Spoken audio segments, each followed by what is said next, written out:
Hey everyone, and welcome back to the channel. Today, we're diving into a story that's going to make you reconsider every family favor you've ever offered. Imagine dedicating months of your life, pouring your heart and soul into a creation, only for it to become the instrument of someone's public humiliation. But here's the kicker, it was all by their own design. This is the tale of Chloe, a talented baker, and her cousin Sarah, an entitled bridezilla who pushed every single one of Chloe's buttons. You won't believe the demands Sarah made, the insults she hurled, and the perfectly calculated revenge Chloe served up, tier by beautiful, disastrous tier. Get ready, because this is about to get deliciously petty. Let's get into it. My entitled cousin demanded a free 5-tier wedding cake, then trashed my business. So I gave her exactly what she asked for, and watched her face at the reception. My name is Chloe, and I run a custom cake business. It's not just a job, it's my passion. I started baking with my grandmother when I was tiny, and after she passed, I turned her recipes and my love for the craft into a full-time venture. My cakes aren't just desserts, they're edible art, each one tailored to my clients' dreams. Or at least, they usually are. What happened with my cousin, Sarah, and her wedding cake was an entirely different story. Sarah and I have always had a complicated relationship. Growing up, she was the golden child of our extended family, the pretty one, the popular one, the one who always got what she wanted. And she knew it. She never missed an opportunity to remind me that my hobby of baking was cute, but it wasn't a real career, unlike her vague aspirations of becoming, well, something important. She was never clear. She'd always find a way to make me feel small, like my passion wasn't as valid as her dreams of marrying rich. So, when she got engaged to Mark, a lovely, if somewhat oblivious, guy from a well-off family, I braced myself. I knew a storm was coming. And sure enough, about 6 months before the wedding, my Aunt Carol, Sarah's mom, called me. "Chloe, darling, Sarah was wondering if you could make her wedding cake?" As a family favor, of course. She knows you're busy, but it would mean so much to her. I took a deep breath. A family favor usually meant do it for free, and don't expect thanks. My business was doing well, and I had a long waiting list. But Aunt Carol has always been sweet to me, and part of me wanted to be supportive. "Aunt Carol," I said gently, "my wedding cakes usually start at around $800 for a 3-tier. For Sarah, I could do a basic 3-tier for a significant discount, say, $400, and she can pick from my standard flavors and designs." I thought that was more than generous. For a 5-tier cake, my prices often started at $1,500. Aunt Carol quickly agreed, relieved, and said she'd pass the details to Sarah. I thought that was that. I should have known better. A week later, Sarah called me. "Chloe. So excited about the cake. Aunt Carol told me you're doing it for free." My blood ran cold. "Sarah, no, I told Aunt Carol I could do a heavily discounted 3-tier cake for $400. Not free." "What?" "Oh, come on, Chloe. It's my wedding. And it's family. It's not like you're a real bakery with a storefront or anything, you just work out of your kitchen, right? How much could ingredients even cost? Just make it a wedding gift. It'll be great advertising for your little hobby business." That last jab stung. My little hobby business was supporting me entirely, and I had a commercial-grade kitchen, licenses, and insurance. I felt my hands clench around the phone. But I needed to pick my battles. "Sarah," I said, forcing calm into my voice. "I value my work. I can't do a 5-tier cake for free. A small, simple 2-tier could be a gift. But not a grand wedding cake." She huffed. "Ugh, fine. You're so dramatic. Okay, so $400 for a 5-tier. But I want it to be exactly like this one." She then sent me a picture of an utterly extravagant cake from a high-end luxury baker in Paris.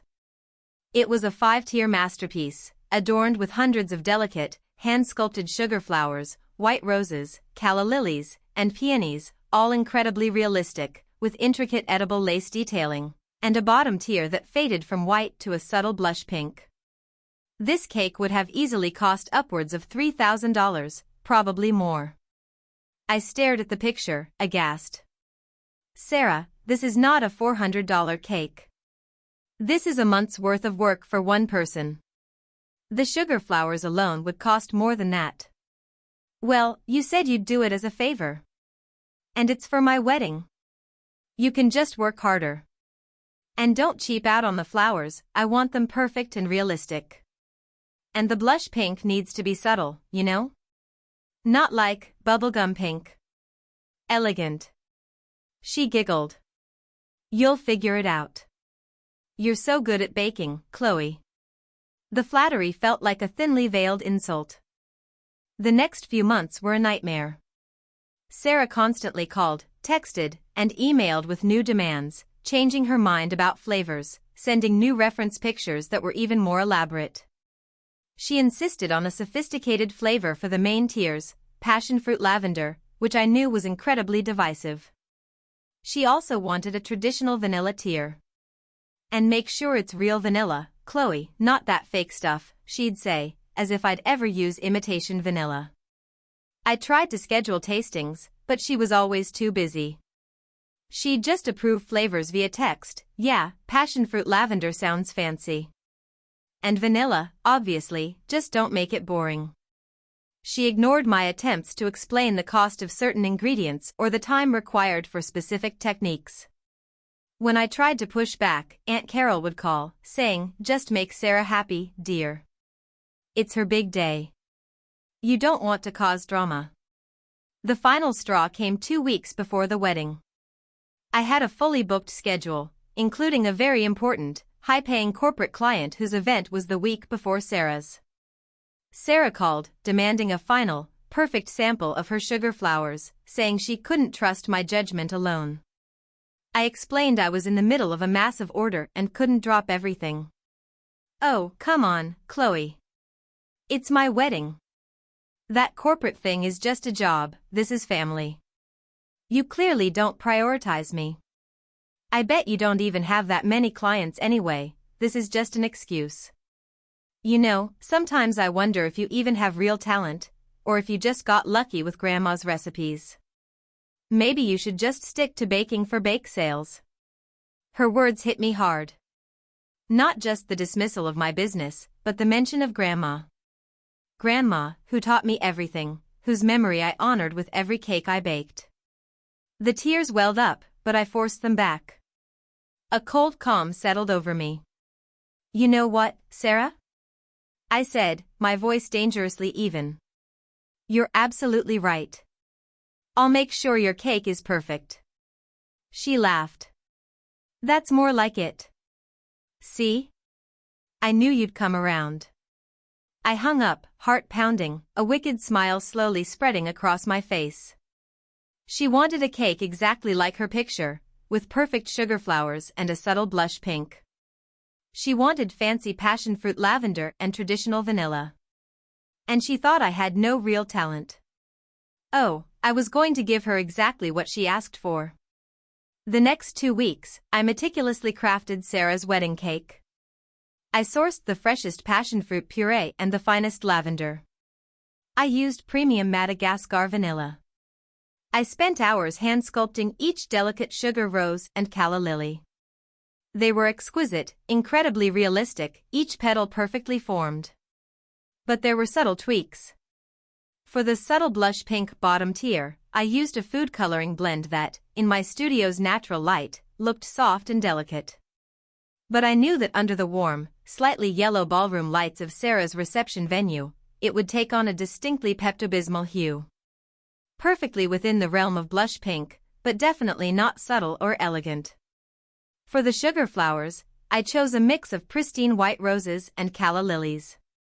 While beautiful, these particular flowers are also heavily associated with funerals and purity. For Sarah, who was anything but pure in spirit, it felt subtly ironic. Most people wouldn't notice, but those who did would get a quiet chuckle.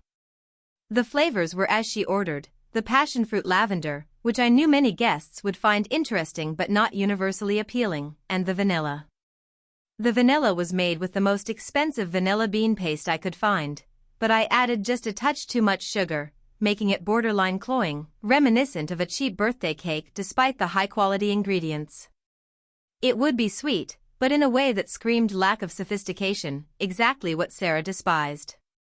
And for the grand finale, the top tier, which Sarah insisted be all white and pure, like my love for Mark, I had a special surprise. While the exterior was pristine white fondant, inside, when the cake was cut, the layers of passion fruit lavender cake would be separated by a vibrant, almost neon electric blue buttercream filling. It wouldn't harm anyone, wouldn't taste bad, but it would clash so violently with the elegant white exterior that it would look absolutely jarring and cheap. A hidden burst of unrefined color. Delivery day came. I arrived at the luxurious reception venue, cake carefully packed, and set about assembling the 5 tiers. As I worked, the wedding planner, a harried woman named Brenda, looked at the bottom tier. "Oh, that's a very strong blush," she commented, squinting slightly under the venue's lights. Sarah approved the color, I said with a sweet smile. She wanted it to be unique. The sugar flowers were breathtaking, catching the light perfectly. The edible lace was flawless. The overall effect, from a distance, was stunning. Sarah walked in shortly after, already in her gown, to do a final check. "Oh my God, Chloe," she shrieked, her voice echoing in the empty ballroom. "It's perfect. See? I knew you could do it if you just tried. And the flowers are amazing. So realistic." She completely missed the Pepto-Bismol pink, probably too excited and distracted to truly scrutinize it. She didn't notice the ironic choice of flowers. She just saw her perfect cake. I just smiled, a tiny, triumphant smirk hidden beneath my politeness. Anything for family, Sarah. The reception was a blur of toasts, dancing, and overly loud music. I stayed for dinner, seated at a table with some distant relatives who were thankfully unaware of the brewing cake drama. I watched Sarah and Mark from afar, waiting for the moment of truth. Finally, it was time for the cake cutting. The photographer and videographer positioned themselves, guests gathered around, eager for the iconic moment. Sarah and Mark approached the cake, smiling widely. Mark put his hand over Sarah's, and together they pushed the silver knife into the top tier. The knife sliced through the pristine white fondant, through the passion fruit lavender cake, and then, *BAM*, the electric blue filling was revealed. Not subtle, not elegant. Just a jarring, shocking splash of neon. A collective gasp rippled through the crowd. Sarah's smile faltered. She looked down at the slice, then back at me, her eyes wide with disbelief and a dawning horror. The color drained from her face, making her Pepto-Bismol pink tear look even more hideous by comparison. Mark, bless his innocent heart, just chuckled. "Oh, wow, that's a bold choice, honey." The photographer, a professional to the core, snapped pictures of their surprised faces. But you could see the confusion and quiet amusement spreading among the guests as the slices were served. The passion fruit lavender was interesting, the vanilla was very sweet, and the bright blue filling was the talk of the table. Later, as guests were leaving, Sarah cornered me. Her face was flushed, her voice a low hiss. "What the hell was that, Chloe? The pink is hideous, the blue is a nightmare, and the flowers, are those funeral flowers?" I looked at her, calmly. "Sarah, you asked for a 5-tier cake exactly like the picture, with perfect white roses and calla lilies. You wanted subtle blush pink. You approved passion fruit lavender and vanilla. And you explicitly asked for a unique design, implying a bold choice. I simply delivered exactly what you asked for. Every single detail. You said yourself I should just try harder and make it perfect. And I did." She sputtered, unable to form a coherent argument against my meticulous compliance. "You did this on purpose. You sabotaged my wedding." "Sabotage?" I feigned surprise. "Sarah, I followed every instruction to the letter. Perhaps you just didn't articulate your vision clearly enough. Or maybe, under pressure, your taste isn't quite as sophisticated as you claim. Her eyes narrowed, filled with pure hatred. You're a cruel, ungrateful little witch. I'll never forgive you for this. No need, I said, my voice sweet as the sickly vanilla tear. I wasn't looking for your forgiveness. Just for you to enjoy the gift you so graciously demanded. And with that, I turned and walked away, leaving her fuming in the empty reception hall. Aunt Carol called me the next day, crying. She said Sarah was furious and felt completely humiliated. She asked why I would do such a thing. I calmly explained how Sarah had treated me, her constant insults, and her blatant disregard for my professional business. Aunt Carol was quiet for a long time, then just sighed and said, I suppose Sarah brought this on herself. It wasn't an apology, but it was enough. Word spreads quickly in our small town. The story of Sarah's unique wedding cake became local legend. Some people thought I was an asshole, others secretly applauded me. Oddly enough, after the initial drama, my business actually saw an increase in inquiries. Apparently, people loved the idea of a baker who stood her ground. And as for Sarah, I heard she and Mark ended up getting divorced 2 years later. Something about irreconcilable differences and him finally seeing her true colors. I guess some lessons take longer to bake than others. Wow, what a sweet, albeit slightly bitter, tale of revenge. Chloe's patience and precision truly turned Sarah's entitlement into her own undoing. Now, I want to hear from you. Do you think Chloe's malicious compliance was justified? Or did she go too far in humiliating her cousin on her wedding day? Let me know your thoughts in the comments below. If you enjoyed this deliciously dramatic story, make sure to hit that like button, subscribe to the channel, and ring the notification bell so you never miss another video. See you in the next one.